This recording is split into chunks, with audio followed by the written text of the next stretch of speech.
Hello, ladies, welcome. So, today I'm going to be reading or doing a second video. This is video 2 of 4, reading the book The 4 Agreements, A Practical Guide to Personal Freedom by Don Miguel Ruiz. So, the second agreement is what I'll be reading today. And the second agreement is don't take anything personally. This chapter is not very long, so what I'm going to do is just try to read through the chapter, and I'll stop from time to time if there's something that I think that is worth commenting on. So I'm just going to get right into it. The second agreement, don't take anything personally. The next 3 agreements are really born from the first agreement. The second agreement is don't take anything personally. Whatever happens around you, don't take it personally. Using an earlier example, if I see you on the street and I say, "Hey, you are so stupid," without knowing you, it's not about you, it's about me. If you take it personally, then perhaps you believe you are stupid. Maybe you think to yourself, how does he know? Is he clairvoyant? Or can everybody see how stupid I am? You take it personally because you agree with whatever was said. As soon as you agree, the poison goes through you, and you are trapped in the dream of hell. What causes you to be trapped is what we call personal importance. Personal importance, or taking things personally, is the maximum expression of selfishness because we make the assumption that everything is about me. During the period of our education or our domestication, we learn to take everything personally. We think we are responsible for everything. Me, me, me, always me. Nothing other people do is because of you. It is because of themselves. All people live in their own dream, in their own mind. They are in a completely different world from the one we live in. When we take something personally, we make the assumption that they know what is in our world, and we try to impose our world on their world. Even when a situation seems so personal, even if others insult you directly, it has nothing to do with you. What they say, what they do, and the opinions they give are according to the agreements they have in their own minds. Their point of view comes from all the programming they received during domestication. If someone gives you an opinion and says, "Hey, you look so fat," don't take it personally. Because the truth is that this person is dealing with his or her own feelings, beliefs, and opinions. That person tried to send poison to you, and if you take it personally, then you take that poison and it becomes yours. Taking things personally makes you easy prey for these predators, the black magicians. They can hook you easily with one little opinion and feed you whatever poison they want. And because you take it personally, you eat it up. You eat all their emotional garbage, and now it becomes your garbage. But if you do not take it personally, you are immune in the middle of hell. Immunity to poison in the middle of hell is the gift of this agreement. When you take things personally, then you feel offended, and your reaction is to defend your beliefs and create conflicts. You make something big out of something so little because you have the need to be right and make everybody else wrong. You also try hard to be right by giving them your own opinions. In the same way, whenever you feel and do is just a projection of your own personal dream. a reflection of your own agreements. What you say, what you do, and the opinions you have made are according to the agreements you have made, and these opinions have nothing to do with me. It is not important to me what you think about me, and I don't take what you think personally. I don't take it personally when people say, Miguel, you are the best. And I also don't take it personally when you say, Miguel, you are the worst. I know that when you are happy, you will tell me, Miguel, you are such an angel. But when you are mad at me, you will say, oh, Miguel, you are such a devil. You are so disgusting. How can you say those things? Either way, it does not affect me because I know what I am. I don't have the need to be accepted. I don't have the need to have someone tell me, Miguel, you are doing so good, or how dare you do that? No, I don't take it personally. Whatever you think, whatever you feel, I know is your problem and not my problem. It is the way you see the world. It is nothing personal because you are dealing with yourself, not with me. Others are going to have their own opinion according to their belief system. So nothing they think about me is really about me, but it is about them. I'm going to stop for a second just to share a little story time. Well, yeah, I always like to do the most recent of things that I've experienced. So I went to this event a little bit, maybe about a year ago. It was a fitness event. And the person who threw the event, she does these different events often for women to get together and make new friends and things. And I had been to one before, and everything was okay. I did notice that she came off a little bit bossy, but that's a different story. So at this second event, I had gotten kind of sick because I easily get low blood pressure. I didn't have like a good breakfast. I didn't eat enough, and I had gotten low blood pressure, got kind of dizzy and everything. So the fitness instructor was like sitting with me, and I had met this other really nice woman who gave me some water and blah, blah, blah. But somehow at the beginning of before we got started and working out and everything, the woman who was the host, I don't know what happened, but she just got like angry with me for some reason and wasn't even like shy about showing it. And I noticed that at first, we didn't even really have much exchange with each other. I pulled up, I parked, and then I got out because everybody was like right there, or like the few women who were there, and I wasn't sure if I could park there. So I asked, can I park here? And her and another woman started talking at the same time.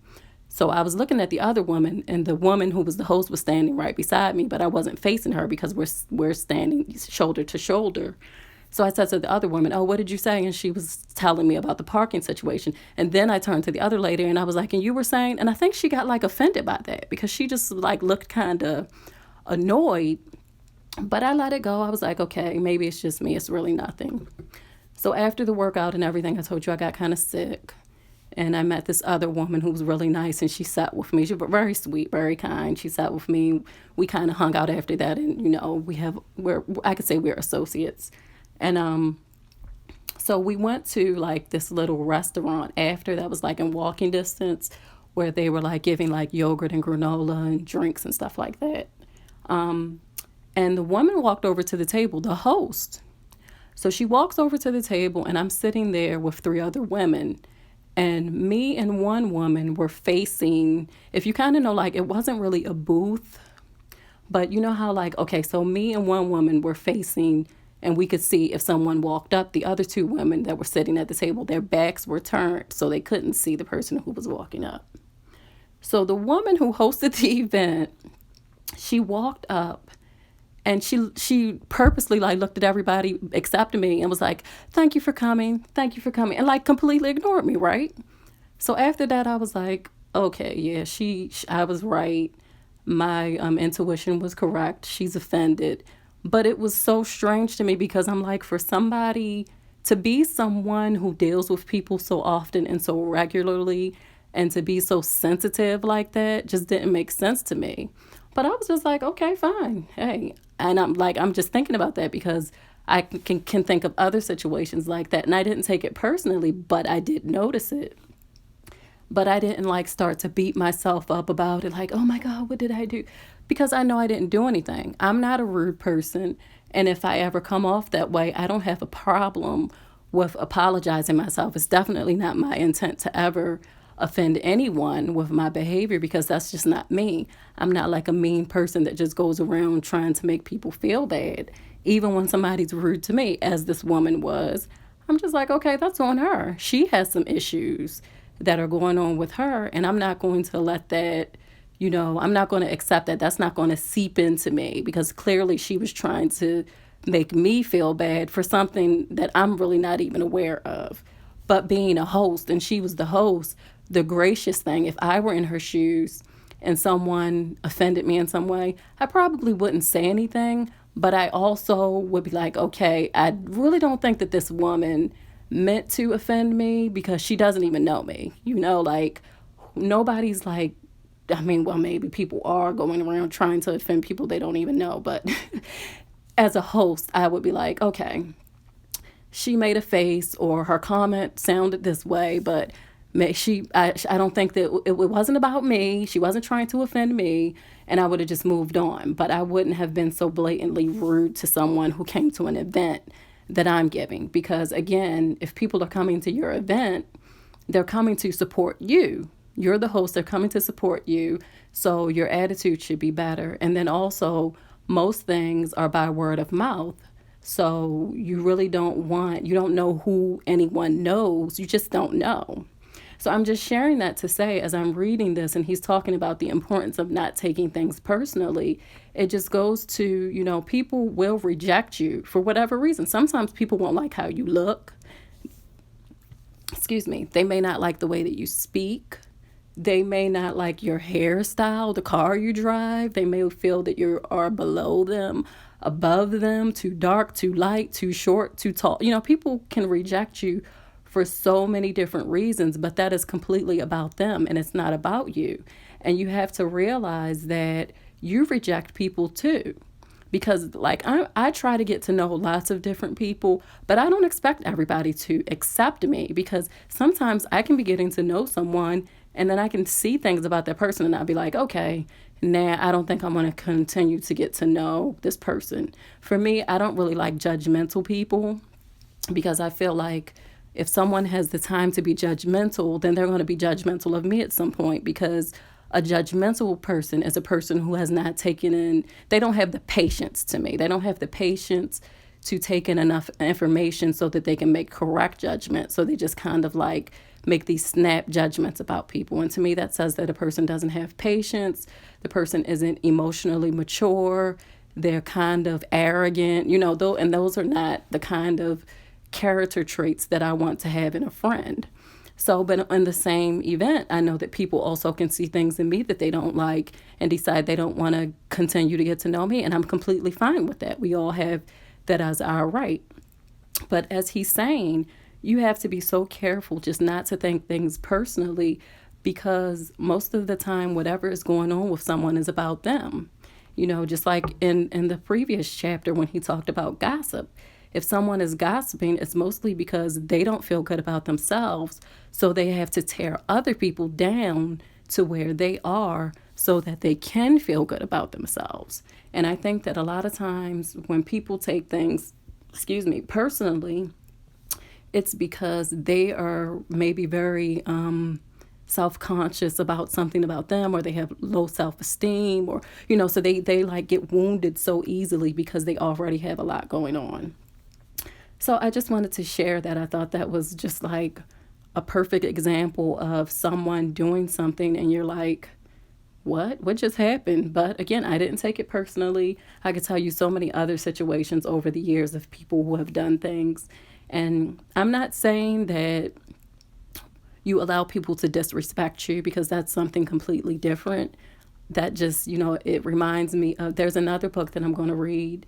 And I'm going to talk about etiquette because I think that often what happens when people are learning etiquette, sometimes they don't realize that it can be a door sometimes for people to think that they can disrespect you. And sometimes people have mixed that up to think it's okay because they believe that they are practicing etiquette and you always want people to be comfortable and blah, blah, blah. But you also have to be able to assert yourself, and you're not supposed to just allow people to disrespect you. So that's another topic, but there's a book that I'm going to read that talks about that. So let me see. I will continue. Okay, so I'll continue here. You may even tell me, Miguel, what you are saying is hurting me, but it is not what I am saying that is hurting you. It is that you have wounds that I touch by what I have said. You are hurting yourself. There is no way that I can take this personally. Not because I don't believe in you or don't trust you, but because I know that you see the world with different eyes. With your eyes, you create an entire picture or movie in your mind, and in that picture, you are the director. You are the producer. You are the main actor or actress. Everyone else is a secondary actor or actress. It is your movie. The way you see the movie is according to the agreements you have made with life. Your point of view is something personal to you. It is no one's truth but yours. Then if you get mad at me, I know you are dealing with yourself. I am the excuse for you to get mad, and you get mad because you are afraid. Because you are afraid of dealing with fear. If you are not afraid, there is no way you will get mad at me. If you are not afraid, there is no way you will hate me. If you are not afraid, there is no way you will be jealous or sad. If you live without fear, if you love, there is no place for any of those emotions. If you don't feel any of those emotions, it is logical that you will feel good. When you feel good, everything around you is good. When everything around you is great, everything makes you happy. You are loving everything that is around you because you are loving yourself, because you like the way you are, because you are content with you, because you are happy with your life. You are happy with the movie that you are producing, happy with your agreements with life. You are at peace and you are happy. You live in that state of bliss where everything is so wonderful and everything is so beautiful. In that state of bliss, you are making love all the time with everything that you perceive. Whatever people do, feel, think, or say, don't take it personally. If they tell you how wonderful you are, they are not saying that because of you. You know you are wonderful. It is not necessary to believe other people who tell you that you are wonderful. Don't take anything personally. Even if someone got a gun and shot you in the head, it was nothing personal, even at that extreme. And that's a good point he makes here, because when people carry out acts of violence like that, it's not about us, it's about something in them that makes them think that it's okay to do that, or that drives them to that they have no peace within, so they act out in violence towards other people. Even the opinions you have about yourself are not necessarily true. Therefore, you don't need to take whatever you hear in your own mind personally. The mind has the ability to talk to itself, but it also has the ability to hear information that is available from other realms. Sometimes you hear a voice in your mind and you may wonder where it came from. This voice may have come from another reality in which there are living beings very similar to the human mind. The Toltecs called these beings allies. In Europe, Africa, and India, they call them the gods. Our mind also exists in the level of the gods. Our mind also lives in that reality and can perceive that reality. The mind sees with the eyes and perceives this waking reality. But the mind also sees and perceives without the eyes, although the reason is hardly aware of this perception. The mind lives in more than one dimension. There may be times when you have ideas that don't originate in your mind, but you are perceiving them with your mind. You have the right to believe or not believe these voices, and the right not to take what they say personally. We have a choice whether or not to believe the voices we hear within our own minds, just as we have a choice of what to believe and agree with in the dream of the planet. The mind can also talk and listen to itself. The mind is divided as your body is divided. Just as you can say, I have one hand and I can shake my other hand and feel the other hand, the mind can talk to itself. Part of the mind is speaking and the other part is listening. It is a big problem when 1,000 parts of your mind are all speaking at the same time. This is called a metote, remember? The metote can be compared to a huge marketplace where thousands of people are talking and bartering at the same time. Each one has different thoughts and feelings. Each one has a different point of view. The programming in the mind, all of those necessary agreements we have made, are not necessarily compatible with each other. Every agreement is like a separate living being. It has its own personality and its own voice. There are conflicting agreements that go against other agreements, and on until it becomes a big war in the mind. The metote is the reason humans hardly know what they want, how they want it, or when they want it. They don't agree with themselves because there are parts of the mind that want one thing and other parts that want exactly the opposite. Some part of the mind has objections to certain thoughts and actions, and another part supports the actions of the opposing thoughts. All these little living beings create inner conflict because they are alive and they each have a voice. Only by making an inventory of our agreements will we uncover all the conflicts in the mind and eventually make order out of the chaos of the metote.